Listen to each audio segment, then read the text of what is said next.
El 6 de octubre de 1976, un avión de Cubana de Aviación estalló en el aire. Esto sucedió en las costas de Barbados. Dentro del avión iban 73 personas. Murieron todas, entre ellas la delegación de atletas adolescentes. El atentado fue cometido con explosivos. Fue un acto de terrorismo, pero no fue atribuido a fanáticos religiosos ni a grupos marginales. Fue organizado por una red de exiliados anticastristas, con pasado militar y conexiones con la CIA. Lo más brutal de esta historia no es el crimen, es que los autores nunca fueron condenados. Fueron protegidos, encubiertos y en algunos casos homenajeados.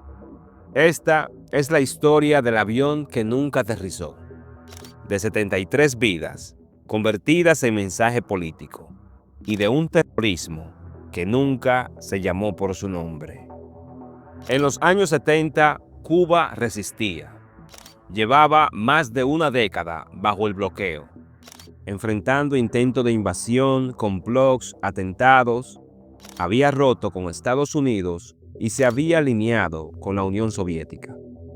Para Washington, esto se convertía en una amenaza, y para los exiliados cubanos era el enemigo a destruir. Desde Miami, Caracas o desde San Juan, muchos conspiraban, y no solo lo hacían con discurso, lo hacían con bombas, con armas, con logística, con dinero, con todo lo que pudiera servir para enfrentar o para denunciar a la dictadura.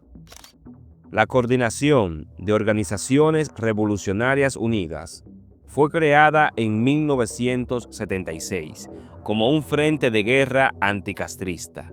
Agrupaba a comandos de exiliados cubanos que operaban en varios países. Su objetivo era golpear el régimen desde afuera.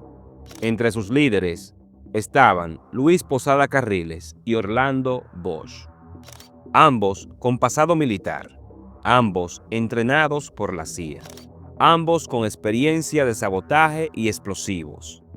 Ese año, ellos cometieron una seguidilla de atentados, bombas en oficinas diplomáticas, asesinatos selectivos y finalmente un plan más ambicioso: derribar un avión cubano. El 6 de octubre de 1976, el vuelo 455 de Cubana despegó desde Barbados. Venía de Trinidad rumbo a La Habana, con una escala prevista en Jamaica. A bordo iban 73 personas. De ellas, habían 24 jóvenes que pertenecían al equipo nacional de esgrima. Ellos acababan de ganar medallas en Venezuela representando a su país, Cuba. También iban trabajadores, técnicos, estudiantes guayaneses, 5 ciudadanos coreanos y una tripulación completa. Minutos después del despegue, el avión explotó. El piloto intentó regresar, pero no pudo. Una segunda bomba lo destrozó. El avión cayó al mar y no hubo ningún sobreviviente.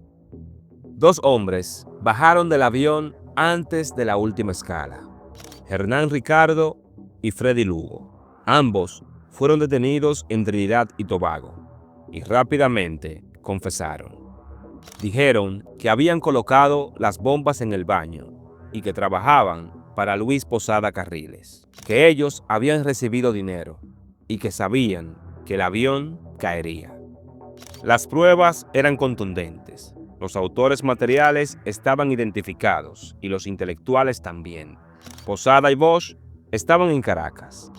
Se pidió su detención, pero ahí empezó el verdadero encubrimiento. Luis Posada Carriles era más que un extremista. Fue agente de la CIA. Fue uno de los cerebros de la fallida invasión de Bahía de Cochinos. Trabajó en operaciones encubiertas en Nicaragua, El Salvador y Guatemala. En Venezuela había montado su propia red de inteligencia privada. Operaba con aliados en la Fuerza Armada local. Él era intocable. Cuando lo arrestaron, empezó a moverse la maquinaria. Su defensa fue financiada desde Miami. Políticos anticastristas estaban detrás. Y en 1985 escapó de la cárcel venezolana con ayuda interna. En los años siguientes, Posada Carriles reapareció en El Salvador, colaborando con la contra nicaragüense en operaciones financiadas por Estados Unidos. La CIA lo conocía, lo usaba y lo tapaba.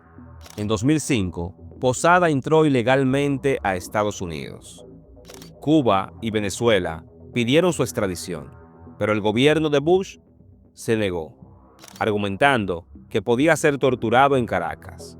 Nunca se le juzgó por terrorismo, solo por entrar ilegal a Estados Unidos. Vivió en Miami libre y con homenajes. Murió en 2018 en su cama.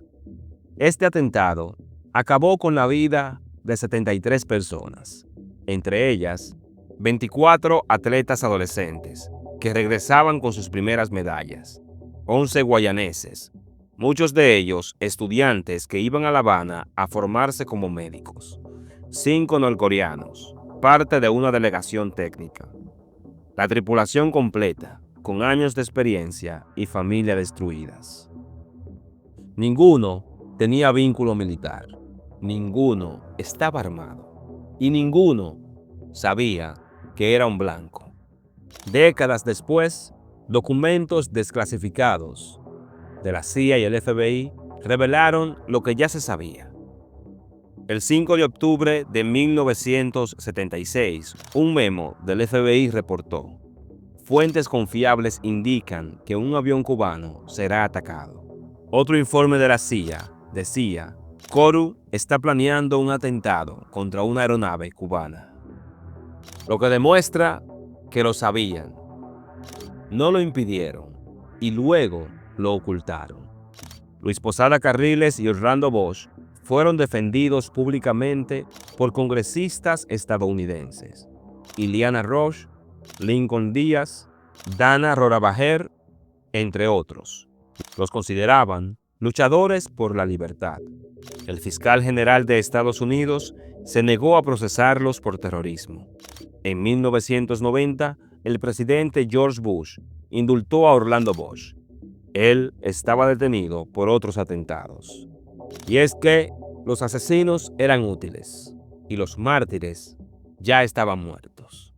En Cuba, cada 6 de octubre se recuerda a las víctimas del vuelo 455. Se realizan actos, homenajes, minutos de silencio.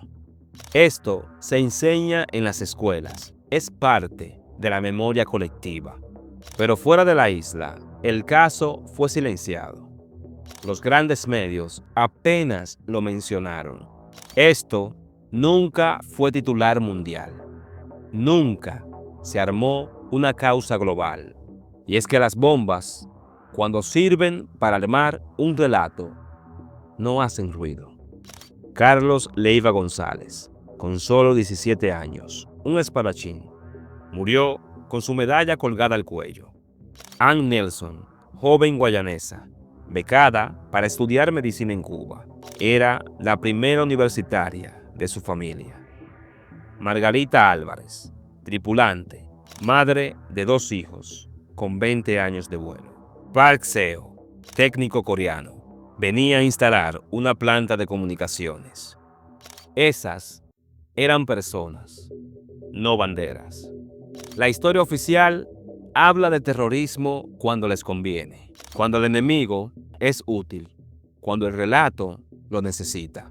Pero el terrorismo también se llama silencio. Eso también se llama encubrimiento. Y también se le llama libertador al que puso la bomba. Cubana 455 fue el primer gran atentado aéreo en América Latina y el único sin justicia. El vuelo 455 cayó al mar. pero sigue cayendo. En cada gobierno que oculta, en cada país que calla, en cada historia que no se cuenta. Hoy, los asesinos murieron libres, pero las víctimas siguen esperando justicia. No en los tribunales, ya no, sino en la memoria, porque el cielo no se limpia con propaganda y las bombas no se desaparecen con discursos. Esta fue la historia de un crimen que no fue un error, fue una orden, fue un método y fue silencio.